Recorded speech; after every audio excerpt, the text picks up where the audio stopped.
Bueno, chicos, entonces a partir de hoy vamos a dar como inicio lo que sería la materia de álgebra superior 3. Si ustedes revisan, álgebra superior 3 no es más que la materia de cálculo integral. La materia de cálculo integral con nombre álgebra superior 3, lo que vamos a ver es literalmente el cálculo integral. El cálculo integral no es un tema nuevo. En sí, el cálculo integral es una rama de las matemáticas que apareció como el proceso de integración o la parte inversa de la derivada. Una integral es la parte inversa de la derivada.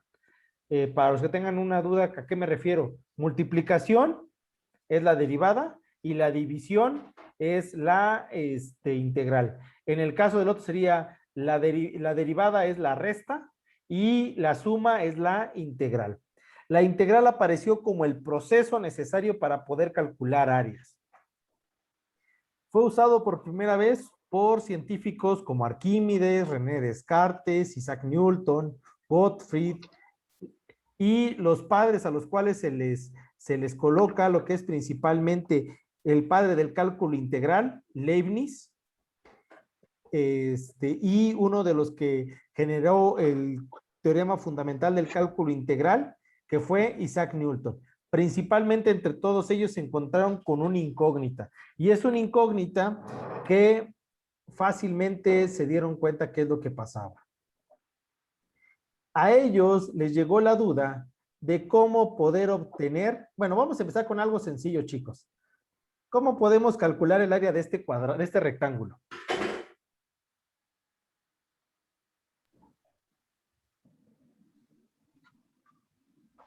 Digo, la base por la altura. Ok, dice Franz que base por altura, correcto. Si yo multiplico la base por la altura y tengo el área, perfecto. Creo que hasta ahí no hay ningún problema, ¿verdad? Sí, profe. Sí, ninguna. Ok. ¿Cómo calculo el área de esta figura?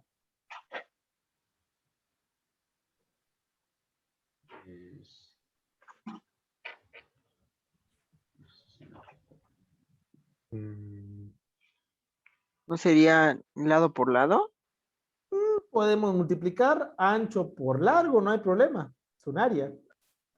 Aunque la fórmula normal era diagonal menor más diagonal menor por altura sobre 2, pero también es funcional, Ah, sí. o diagonal por diagonal, pero no queremos. El problema no venía en estos puntos. Hasta aquí había la forma de cómo calcularlo, hasta que apareció cómo encontrar el área de una figura que fuera una curva. ¿Cómo encontrar el área de una circunferencia? Díganme, chicos. ¿Cómo lo encontraría? Ah, Escucho opciones, díganme. ¿Y por radio?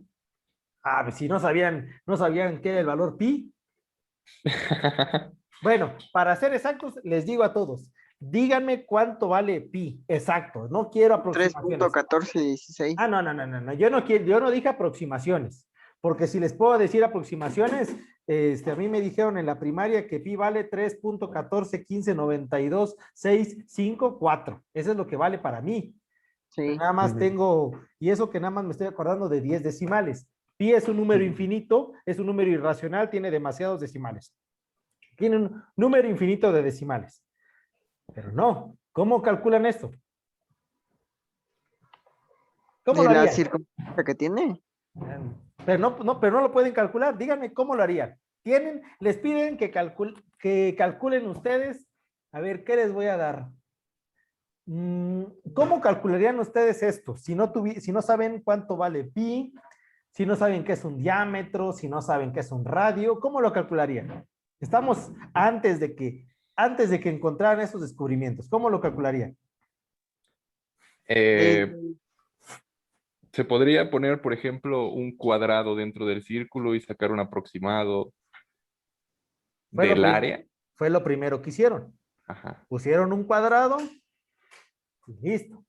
¿Y qué dijeron algunos? No, pues sí, es mejor esto que lo que tengo. Ya sé que si el cuadrado vale, no sé, 20 centímetros cuadrados, la circunferencia va a tener más de 20. Después vino otro más inteligente y dijo, no, ¿sabes qué? Estás sonso al otro. Le podemos hacer más de uno, podemos poner varios rectángulos. 1, 2, Podemos ir poniendo más rectángulos y sacar el área de estos rectángulos. Ujú. Y así fue creciendo el sistema del cálculo integral. Bueno, pero acá el problema, ¿qué pasa, chicos? Creo que todos se dan cuenta. ¿Qué me sigue faltando? ¿Está completamente cubierto la circunferencia? No. No. Si se dan cuenta que hay pequeños espacios vacíos. Dijo otro más inteligente, ¿saben qué? Es que el error lo estamos cometiendo nosotros. No lo debemos plantear de esta manera. Lo que se debe hacer es lo siguiente. Debemos de hacer rectángulos que no queden inscritos. Es decir, inscritos que queden dentro. Hagamos cuadrados que queden circunscritos, es decir, que queden por fuera. Y así seguían avanzando todos estos precursores del cálculo integral, haciendo rectángulos ahora por fuera. Pero llegó al punto a que alguien dijo, ¿y qué pasa con el área que me estoy pasando? Aquí hay un espacio de área, esto sigue siendo error. ¿Sí están de acuerdo? Sí. Después vino otro más inteligente, y esto fue pasando durante bastante tiempo, ¿sí? Que dijo, no, ¿saben qué? Lo que vamos a hacer es ni una ni otra, ni que estén dentro ni que estén fuera.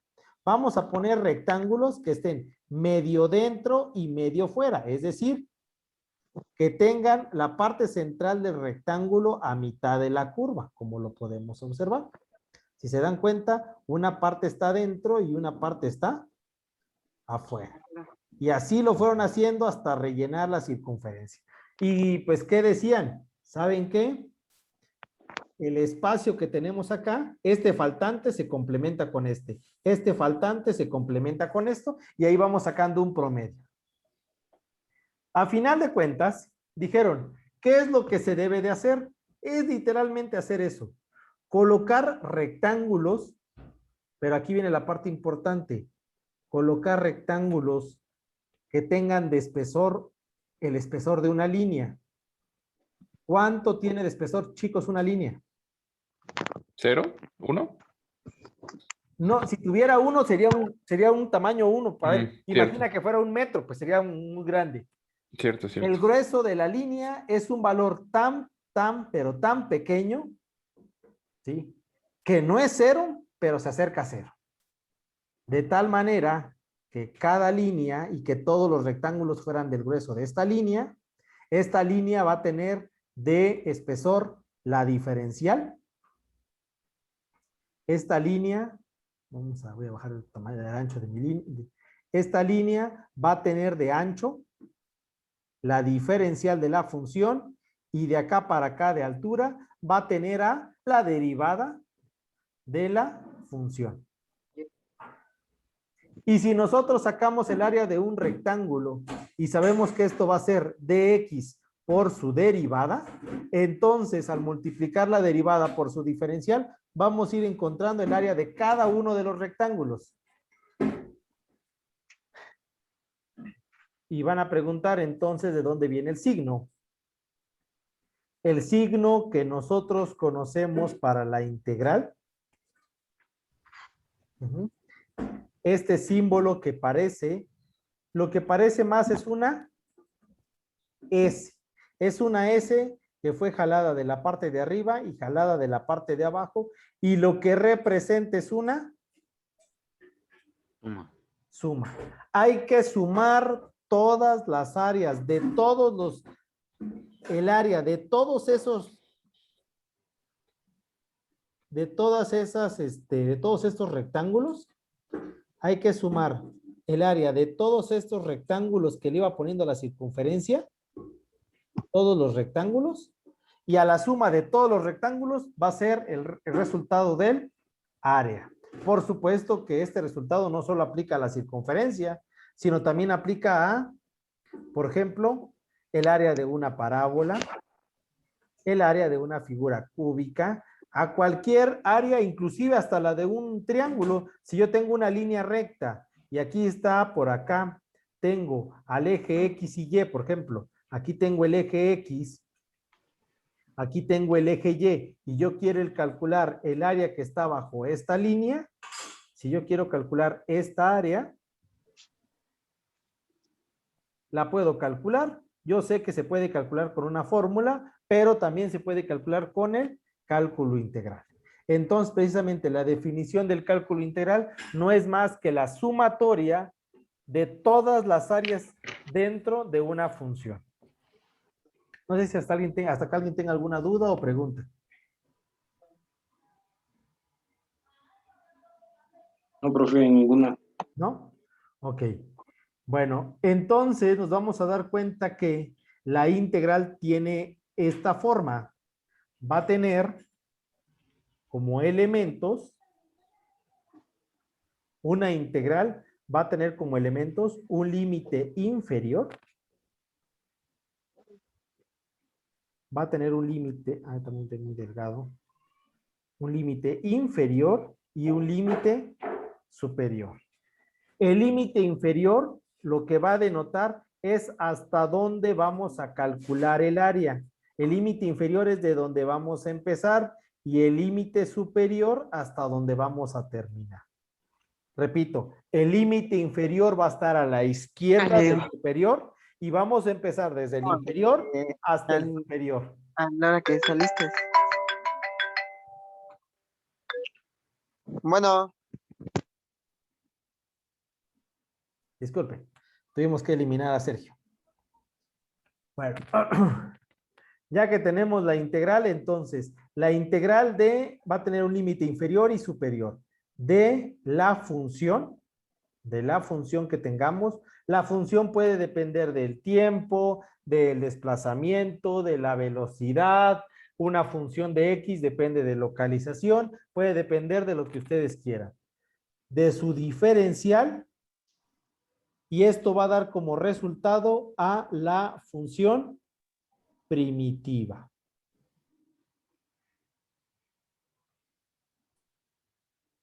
Primitiva. Para los que todavía no entiendan ese punto, yo tengo una función primitiva. Yo después de esto la derivo y si yo integro lo que derivé, regreso a la función primitiva. Por ejemplo, a lo que ustedes hicieron el cuatripasado. Derivada de 4x con respecto a x. ¿Cuánto les da, jóvenes, derivada de 4x? 4. 4. Excelente. Ok. Ahora, integral de 4 diferencial de x. Aquí debes de restar, ahora yo le sumo. Como no tengo x, le sumo 1. ¿Y cuánto da la integral de 4 de x? 4x. ¿Cuánto era mi función al principio? 4x. Al derivar, reduje el grado. Pero cuando yo integro, regreso a la primitiva. Por eso dice que es la parte inversa de la derivada. Si se dan cuenta, debes de restar datos, les sumo datos. Se les suma el valor, aumenta el grado automáticamente. Dentro de las integrales vamos a tener pues dos maneras de verla, una de manera indefinida y otra de manera definida. La manera cuando es indefinida es cuando no tenemos los límites, cuando nada más estamos sacando la función, cuando queremos saber cuál era la primitiva. Y cuando ya tenemos los límites, cuando ya sabemos cuánto vale la parte inferior, cuando ya sabemos cuánto vale la parte inferior y superior, y después de esto aplicamos la regla de Barrow, se convierte en una integral definida. Cuando no se conocen los límites, es indefinida. Cuando conocemos los límites y aplicamos la regla de Barrow, vamos a tener una integral definida.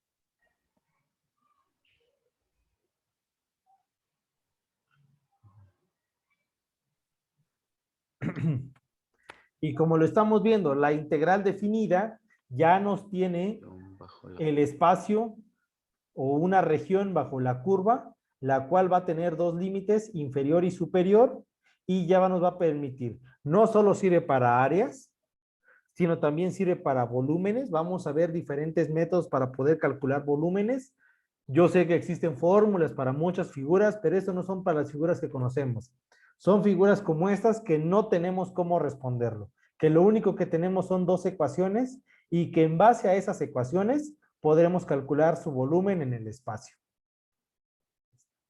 Esto se hace bajo una sumatoria de Riemann, sumando desde la parte inferior hasta la parte superior del intervalo. Vamos a encontrar algunas propiedades dentro de nuestras integrales. No sé si me puede hacer alguien favor de leer. ¿Puedo yo, Arqui? Yo inicié, ¿Puedo perdón. leer? Sí, a ver, ¿por qué no empiezas? ¿Quién dijo yo hace ratito? ¿No? Yo. A ver, Federico. Bueno. ¿Yo? Dice, propiedades de la integral definida. 1. El valor de la integral definida cambia de signo si se permutan los límites de integración. 2. Si los límites de integración coinciden, la integral definida vale 0. 3. Si C es un punto interior del intervalo AB, la integral definida se descompone como una suma de dos integrales extendidas a los intervalos AC y CB. 4. La integral definida de una suma de funciones es igual a la suma de integrales. 5. La integral del producto de una constante por una función es igual a la constante por la integral de la función. Gracias, Federico. Bueno, vamos a ir dándole vuelta a alguna de ellas. Vamos, por ejemplo, vamos a ver que van a existir algunas permutas donde vamos a poder nosotros cambiar el signo dentro de la integral. Sí se puede hacer bajo unas premisas. Segunda cosa, si los dos límites son iguales, la integral definida vale 0 porque sería como estar colocando el mismo valor. Y para los que puedan entender, tenemos una integral que dijéramos que empiece en 2 y termine en 2. Empiece en 2 y termine en 2, solo estoy analizando un punto. Entonces, ¿cuánto vale la integral? 0. También nos vamos a dar cuenta que en muchos problemas la integral nos puede dar 0 porque la integral es posicional. Es decir, depende de nuestro plano integral, de nuestro plano cartesiano. Y al depender de nuestro plano cartesiano, ¿qué es lo que pasa? Si aquí tenemos X y Y, si aquí tenemos X y Y, aquí tengo yo lo que sería la circunferencia. Ahí está. El área superior, esta área superior, ¿qué signo tendría? Positivo y negativo. Positivo. Y el área inferior tendría un signo Negativo. negativo. Si lo de arriba, por ejemplo, tuviéramos un valor de 10 unidades y el de 10 unidades cuadradas y el de abajo 10 unidades cuadradas, ¿cuánto nos daría a final de cuentas el resultado? 0. 0. Pero en realidad, ¿existe la circunferencia? Sí. Por eso nos vamos a dar cuenta que bajo varias premisas tenemos que tener mucho cuidado. No solo pasa con la circunferencia, también pasa con funciones como las tipo seno, como las tipo coseno, donde tenemos partes positivas y tenemos partes negativas. Entonces, vamos a tener que entender de dónde a dónde podemos sacar el área. Por ejemplo, una circunferencia, muy sencillo. Si yo sé que si lo saco completa me va a dar 0, saco la mitad. Y si la mitad vale 10, ¿cuánto vale la circunferencia? Pues lo multiplico por 2. ¿Y nuestra circunferencia cuánto tendría de área? 20. 20. Esto se va a aplicar en diferentes tipos de ejemplos para poderlo denotar.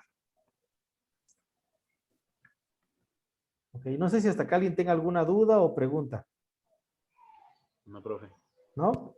Yo tengo duda de si ¿dónde consigo este archivo de la exposición?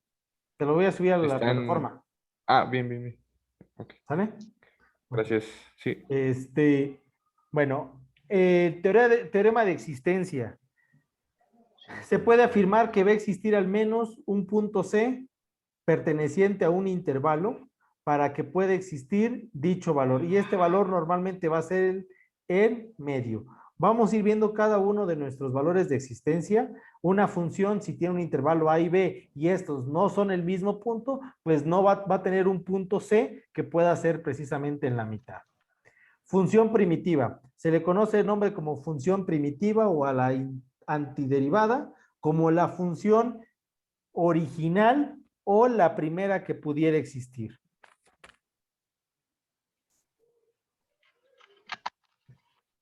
Y al final, ya en el último final de nuestra materia, lo que estaremos viendo son los métodos de integración. No solo existen 27 fórmulas básicas, con eso vamos a empezar, con las 27 fórmulas básicas de integración, sino después vamos a ver métodos de integración. Sí, ya vi que Uriel está rezándole a quién sabe cuántos santos. ¿Por qué, profe? Porque te veo su cara. Ah, no, es que me dolió la nariz, disculpe, profe. Vamos a ver 4 métodos de integración, como son por sustitución, por partes, sustitución trigonométrica y fracciones parciales. Con estos 4 métodos, si ustedes multiplican las 27 integrales por 4 métodos, en total es como si hubiéramos visto 108 fórmulas de integrales. No se llenen tanto, no vayan a pensar que esto es complejo, es bastante sencillo, nada más hay que seguir una cierta reglamentación, seguir toda la reglamentación del álgebra. Aquí sí no podemos hacer, aquí tenemos que tener mucho cuidado en ciertas cosas, nada más, y mientras que nosotros aplicamos bien el álgebra, no va a haber ningún problema. Sí, profe. Bueno, chicos, como retroalimentación voy a ver unas cuantas derivadas, voy a ir escogiendo algunos ejemplos, y si tienen alguna duda, también me gustaría irlos escuchando, ¿sale? Pues voy a empezar con la derivada de la A. Creo que en eso no tenemos tanto problema.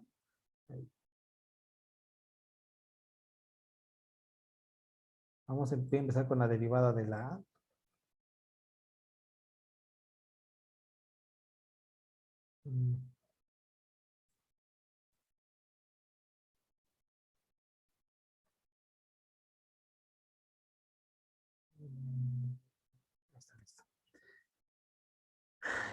Una de las formas de cómo representar la derivada es colocando una,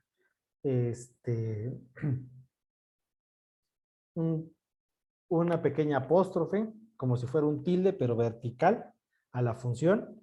Voy a hacer la de la primera, inciso A, derivada de la función fx, sería f' de x, esa sería la primera derivada. Si yo quisiera sacar la segunda derivada, tendría doble palito, doble tilde si lo quieren ver, doble apóstrofe. La primera derivada, recordemos que cuando tenemos una función, el exponente baja multiplicando el número que tenemos inferior, 3 por 1, 3, y al grado del exponente le vamos a bajar 1. Si aquí teníamos 3 como exponente, ahora se vuelve 2. Entonces, al primer término que teníamos x cúbica, la derivada se convierte en 3x cuadrada. Siguiendo el orden, el segundo sería 20 por 5, serían 100x. Y al exponente le quitamos 1. Teníamos 20, le quitamos 1, se convierte en 19. Y al último término, recuerden que el exponente del último término es 1. 1 por 2 sería 2. Y si teníamos 1 de exponente y esto le quitamos 1, se convierte en 0. Entonces, únicamente, ¿qué número me queda?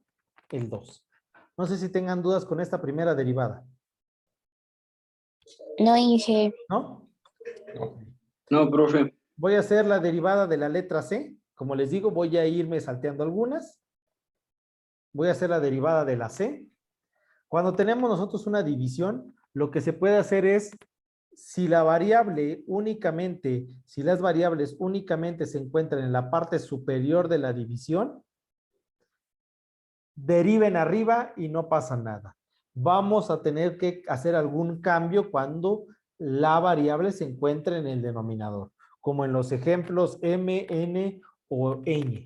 Pero en este caso es muy sencillo. Derivada de x cuarta, 4x cúbica, derivada de menos 3x, recuerden que x dejaría de estar y solo quedaría el menos 3. Y todo esto seguiría siendo entre ¿cuánto? Entre 4. ¿Por qué? Porque únicamente estamos derivando a la parte superior. Esto cuando tengamos como denominador un número real. Siempre que tengamos un número, solo vamos a derivar la parte superior. Entonces, ¿cómo quedaría ahora la derivada de la letra H? Derivada de x cuarta, quedaría 4x cúbica sobre 4. Derivada de x quinta sería 5x cuarta. Si se dan cuenta, este 5 está bajando a multiplicar a este 1 que está acá. En la siguiente, ¿cómo quedaría? Derivada de menos 2x al cuadrado. Menos por más del exponente seguiría siendo menos. 2 por 2, Menos 4. 4x. Menos 4x, exactamente. Gracias. Y pues voy a terminar este primer paquete. Bueno, la i. Tenemos el símbolo pi. El símbolo pi, recuerden que es una constante y al hacer una constante no es más que un número. Entonces, igual se puede derivar. 2 por pi x sería, perdón, x sería pi x al cuadrado, quedaría 2 pi x. El 2 multiplicó al pi y quedó como 2 pi x. Antes teníamos de exponente 2, ahora ya solo nos queda 1. Más, cuando tenemos, por ejemplo, un radical como esta raíz, si se dan cuenta, en este punto la raíz únicamente está separada, no está, la parte del término desconocido, de la incógnita, no se encuentra dentro de la integral. Como la incógnita no se encuentra dentro de la integral, podemos derivarlo de manera separada. Entonces sería 3 por la raíz, 3 veces la raíz de 3, y a x le quitamos el exponente. Si tenía 3, ahora queda 2. Si nosotros tenemos un exponente negativo, tampoco no pasa nada. Cuando tenemos un exponente negativo, igual se puede seguir respondiendo. ¿Cómo quedaría la derivada para el j? Quedaría x a la menos 2. Entonces sería menos 2. Recuerden que este menos 2 multiplica este número. Menos 2 por 1, menos 2, x. Si teníamos menos 2 y le quito 1 al exponente, ¿cuánto nos quedaría? A menos 2 le quito 1 de exponente, me va a quedar ahora ¿cuánto? Menos 3. Después seguiría más 4 por 5, más por menos 4 por 5, 20. Y a la x le voy a quitar 1 de exponente. Si teníamos menos 5 y le quito 1, se convierte en menos 6. Vamos a ver otro más que sea diferente de los que he estado realizando. Voy con el n.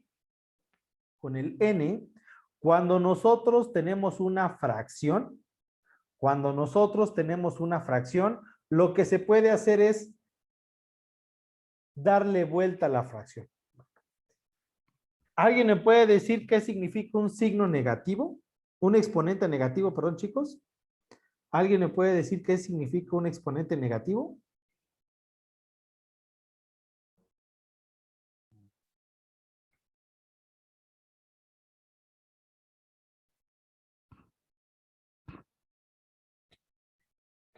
¿No?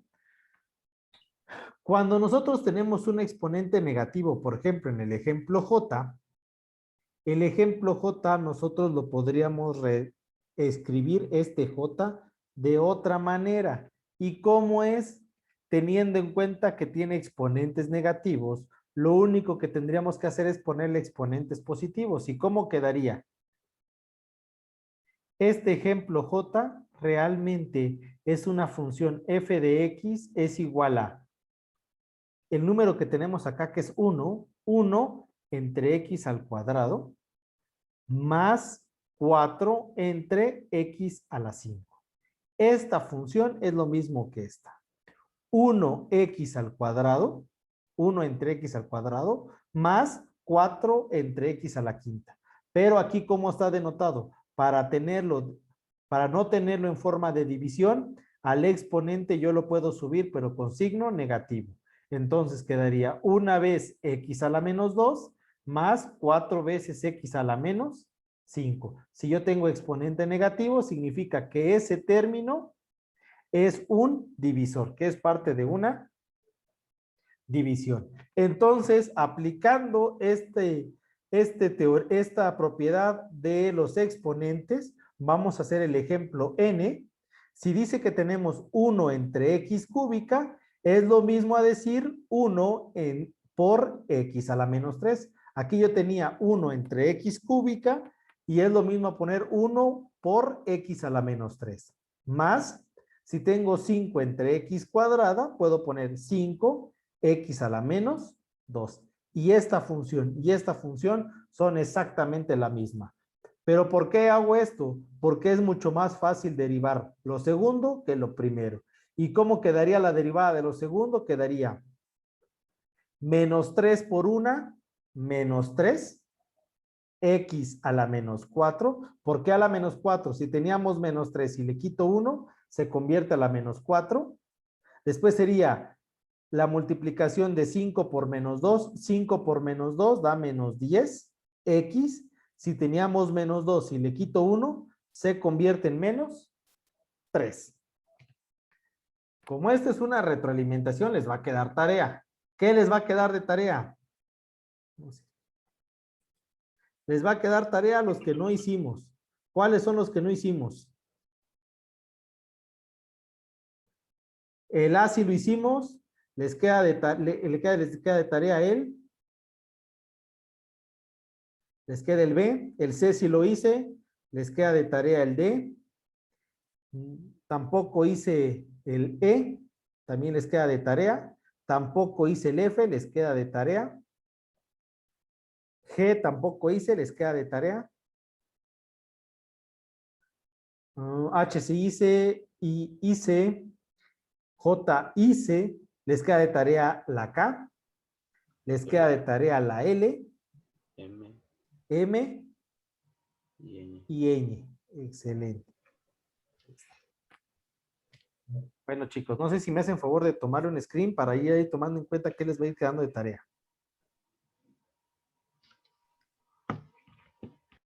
Voy a para que pueda quedar un poquito claro esto. ¿Qué pasa cuando tenemos una derivada y tiene un exponente fraccionario? Un exponente fraccionario no es más que un radical. Por ejemplo, si yo tengo x a la sexta y esto dentro de una raíz cuadrada, lo que significa es que yo tengo x a las 6 medios. Eso es lo único que significa. El exponente es el numerador del exponente y el radical es el denominador.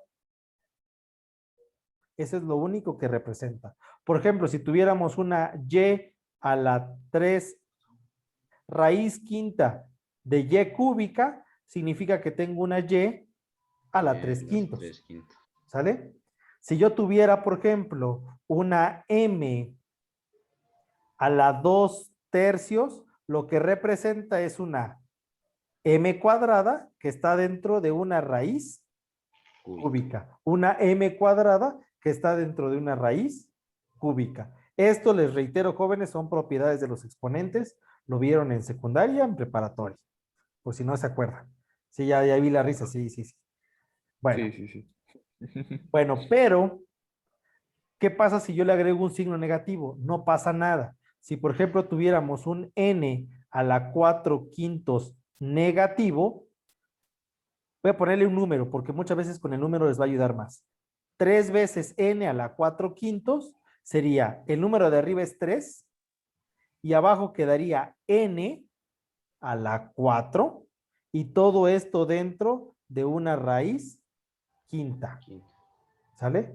¿Y por qué lo puse con este número al principio, con este 3? Para que se puedan dar cuenta qué hubiera pasado si yo hubiera puesto p a la menos 3 medios, lo que significaría, ¿qué número está antes de la p que siempre se omite? Es un 1. Es un 1, exactamente. Esto es un 1. Entonces, ¿cómo quedaría? Quedaría 1 entre p al cubo. Recuerden que el número de arriba es el que indica el exponente, y con un radical que sería una raíz cuadrada. Creo que ya no tienen problemas con la propiedad, ¿verdad? Cómo se transforma de una a otra. Entonces, si yo tengo una derivada, por ejemplo, me dicen, vas a sacar la derivada de la función, voy a hacer el ejemplo, la e, la función menos 2,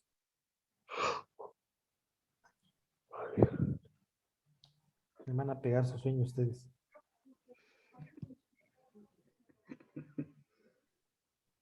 Función de x de menos 2 raíz séptima de x cuadrada más raíz novena de x cuadrada. Estoy haciendo la e. Lo único que van a hacer es primero transformen su derivada. ¿Y cómo quedaría transformada? Quedaría X. menos 2. No estoy haciendo la derivada, nada más lo estoy transformando. Menos 2x al cuadrado sobre 7 más x a la 2 sobre 9. Y ahora sí, ¿cómo quedaría la derivada?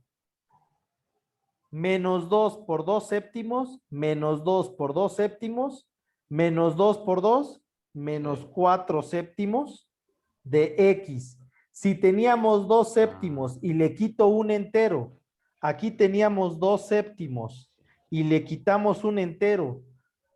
¿Cómo hacer la resta? Muy sencillo, resten la cantidad del denominador. Entonces, ¿en qué lo van a restar? Le van a restar 7 séptimos. Si tenían cuadrado, le quitan 2 medios. Si tienen cubo, 3 tercios. Si tienen a la cuarta, 4 cuartos y así sucesivamente. En este caso, como tenemos séptimos, 7 séptimos. 2 séptimos menos 7 séptimos va a quedar menos 5 séptimos. Ahora en el otro, ¿cómo quedaría? Sería más, recuerden que aquí tenemos un 1, 1 por 2 novenos, quedaría 2 novenos de x. Vamos a restar a 2 novenos, 9 novenos, 2 menos 9, quedaría menos 7 novenos. Y ahí quedó su derivada. Ahí está.